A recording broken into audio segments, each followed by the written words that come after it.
W cyrkwi so dalej serbsce śpiewało, serbskie kirlusze, cyrkwiński chór śpiewał. To żadne serbskie, niemskie słowo padne, bo nie radworski farar je serbsce pridował, to hać do do 41.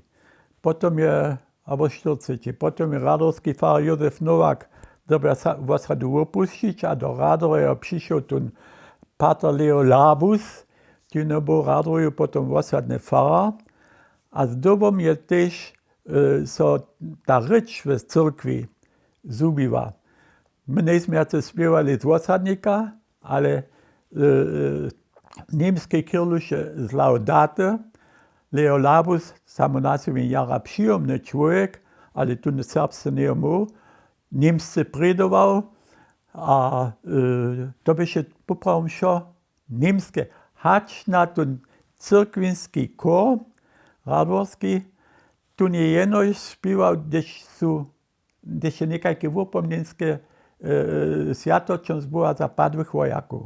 Daje ten chór pod nawodom Jana Andryckiego śpiewał jen śmiertny kirluszyn. Also kaž on to za mrtvých zpívá.